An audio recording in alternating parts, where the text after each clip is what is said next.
Baik, Assalamualaikum warahmatullahi wabarakatuh. Waalaikumsalam warahmatullahi wabarakatuh. Baik teman-teman semuanya, bagaimana kabarnya hari ini? Baik. Baik, sebelumnya saya mengucapkan terima kasih kepada teman-teman semua yang telah hadir pada acara kami, yaitu penyuluhan mengenai diabetes mellitus. Di sini saya ditugaskan sebagai moderator. Saya Nazifa Yohanda dan saya juga ditemani oleh beberapa rekan saya. Di sini ada Reska Syaputra sebagai fasilitator, ada Rati sebagai pemateri, dan ada Elza sebagai K3, dan ada Olive sebagai observer. Sebelum kita masuk ke materi, kita lihat dulu bagaimana K3 oleh Elza. Kepada Elza, silakan.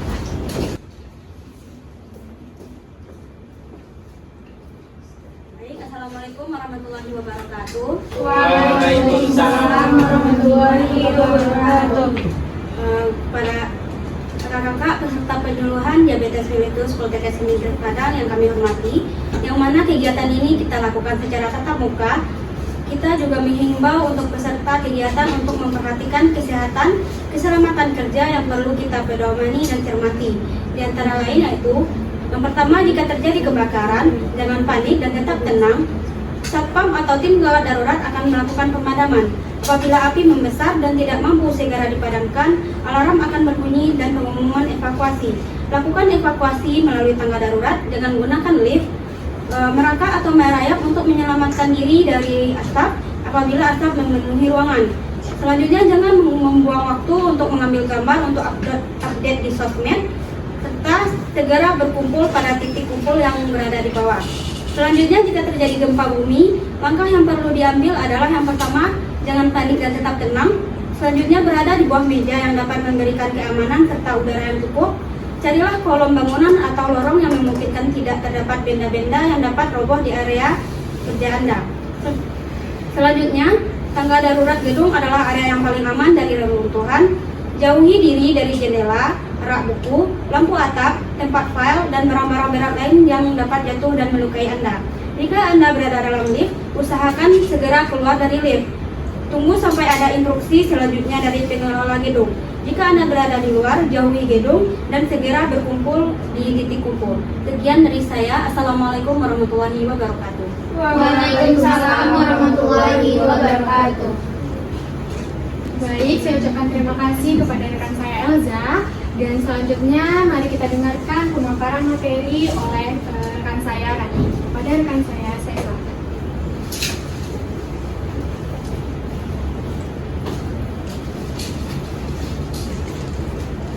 Assalamualaikum warahmatullahi wabarakatuh. Waalaikumsalam warahmatullahi wabarakatuh. Baik, perkenalkan saya Rati Armen. Di sini saya yang akan menyampaikan penyuluhan mengenai penyakit diabetes mellitus.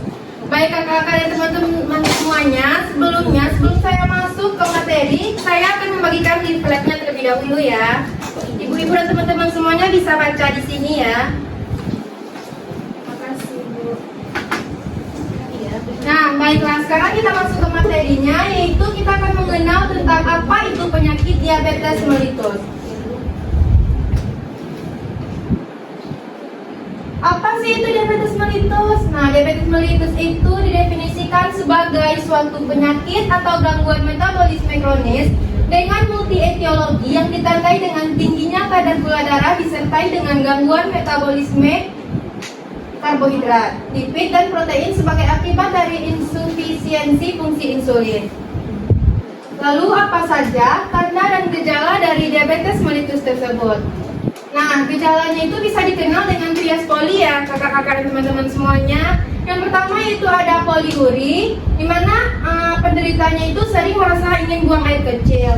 Yang kedua itu ada polidipsi, penderitanya itu sering merasa haus. Nah, yang ketiga ada polifagi, di mana penderitanya itu banyak makan dan mudah lapar. Lalu apa saja klasifikasi dari diabetes mellitus? Menurut WHO ada beberapa klasifikasinya. Yang pertama yaitu diabetes mellitus tipe 1, di mana diabetes mellitus tipe 1 ini disebabkan karena adanya kerusakan sel beta yang menyebabkan defisiensi insulin. Nah, gejalanya yaitu dikeluhkannya adanya poliuri, polidipsi, polifagi, penurunan berat badan, cepat merasa lelah, iritabilitas, dan pruritus. Selanjutnya diabetes mellitus tipe 2, di mana gejalanya yang dikeluhkan yaitu tidak ada ya kakak teman-teman. DM tipe 2 ini seringkali muncul tanpa diketahui oleh penderitanya. Dan penanganannya baru dimulai beberapa tahun kemudian ketika penyakitnya itu sudah berkembang dan komplikasi yang sudah terjadi. Lalu yang ketiga yaitu ada diabetes mellitus gestasional, di mana ini diakibatkan karena adanya kombinasi kemampuan reaksi dan pengeluaran hormon insulin yang tidak cukup.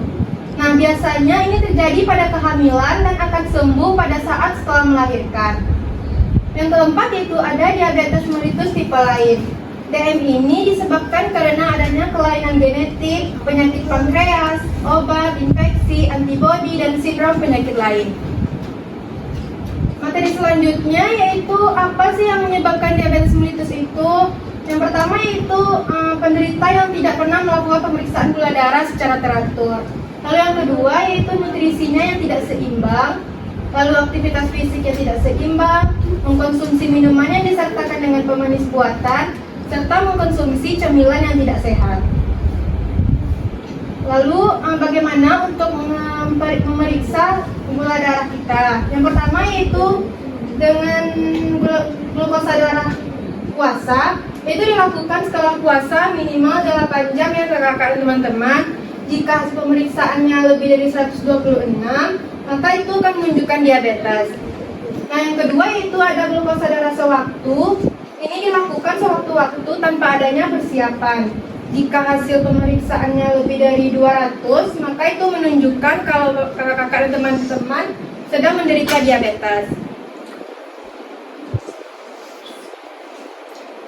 Lalu yang kedua yaitu ada tes toleransi glukosa oral atau TTOG, di mana ini dilakukan dengan memberikan beban glukosa oral sebanyak 75 gram. Hasilnya 2 jam pasca beban. Jika lebih dari 200, maka itu menunjukkan penyakit diabetes. Nah, yang ketiga yaitu ada hemoglobin terlipidi atau HbA1c. Ini dilakukan dengan mengukur kadar glukosa rata-rata selama 2-3 bulan terakhir. Jika hasilnya lebih dari 6,5%, maka itu menunjukkan gejala dari diabetes ya kakak-kakak teman-teman. Lalu bagaimana cara kita mencegah penyakit diabetes mellitus ini? Seperti yang kita lihat di materi di depan, yaitu bisa dilakukan dengan rutin olahraga, menjaga berat badan tetap ideal, melakukan pengecekan gula darah, menerapkan pola makan sehat, rajin minum air putih, mempertahankan kadar vitamin D, mengelola stres, dan menghentikan kebiasaan merokok. Nah, kakak-kakak dan teman-teman sudah menerapkan hal tersebut apa belum?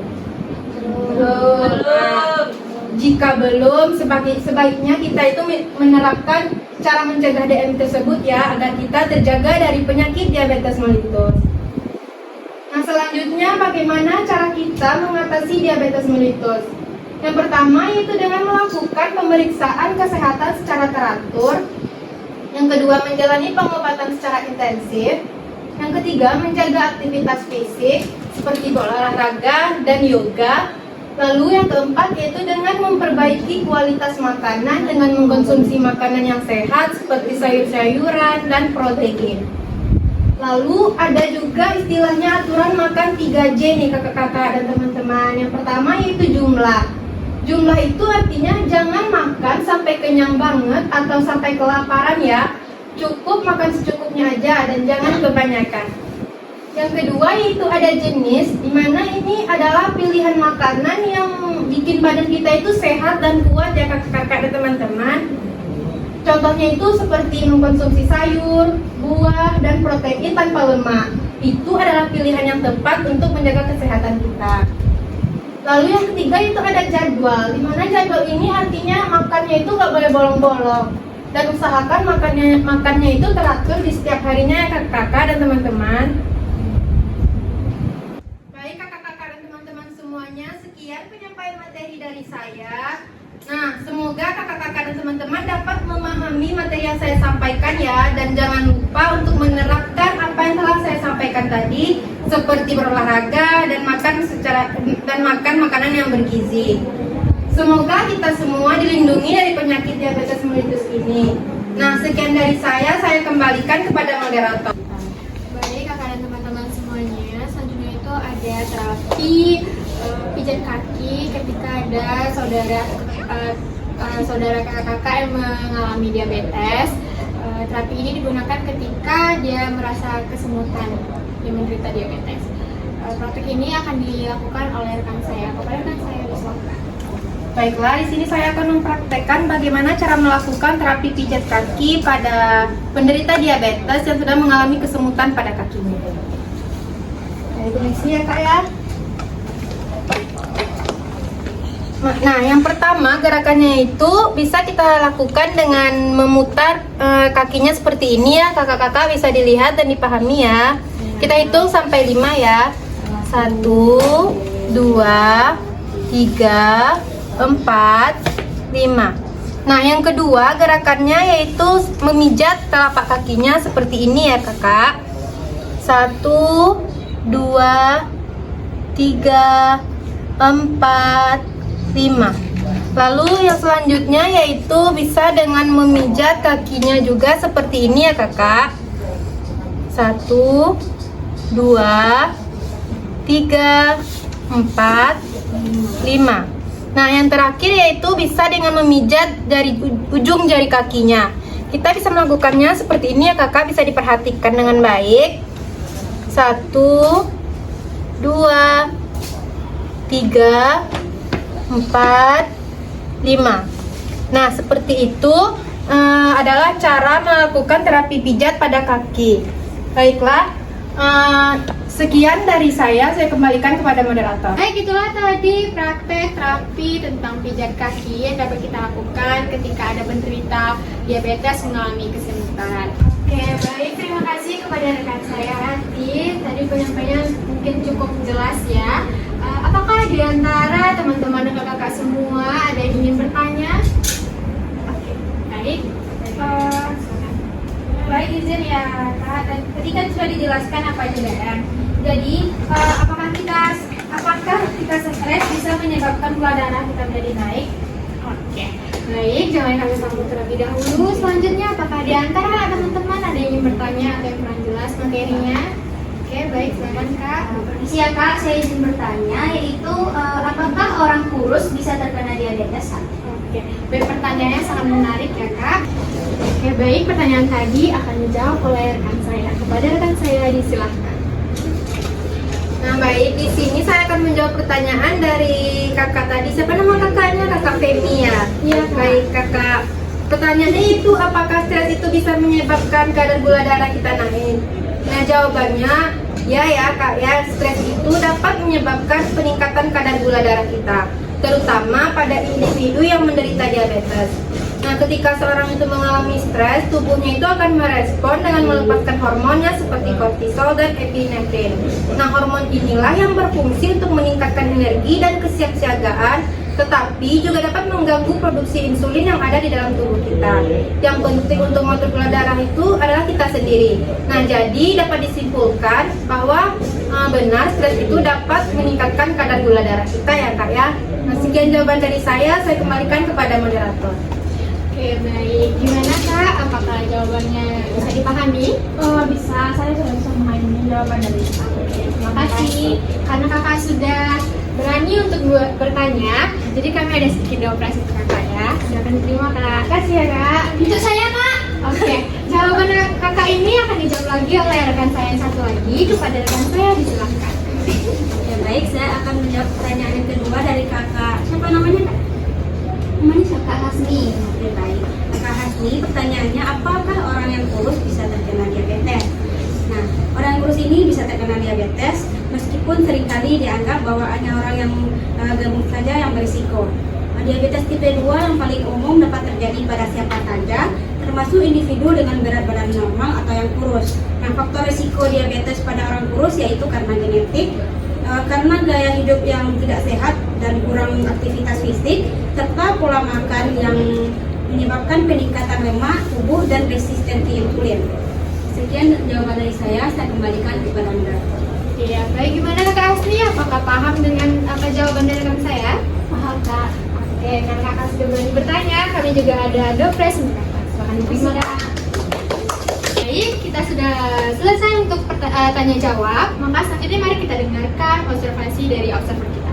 Kepada observer disilakan.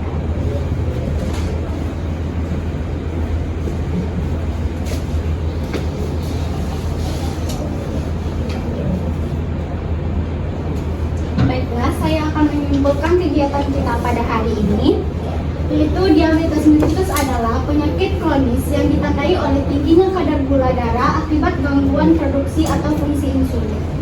DM terbagi menjadi 3 tipe utama. Yang pertama ada gangguan autoimun yang memutuskan insulin. Yang kedua, resistensi insulin akibat pola hidup tidak sehat. Dan yang ketiga, gestasional terjadi selama kehamilan. Gejala utama meliputi sering haus, sering buang air kecil, mudah lelah, dan penurunan berat badan. Penanganannya mencakup pada pola makan hidup sehat, olahraga, obat-obatan, dan pemantauan gula darah. Jadi, pentingnya deteksi dini dan pemantauan teratur untuk mencegah komplikasi dapat dikelola dengan baik melalui edukasi dan gaya hidup sehat. Sekian dari saya. Oke, baik, itu kesimpulannya dari penilaian kita pada pagi hari ini. Dengan kesimpulan tadi, maka berakhir juga acara penilaian kita pada pagi hari ini. Saya sebagai moderator, apabila ada kesalahan kata, mohon dimaafkan.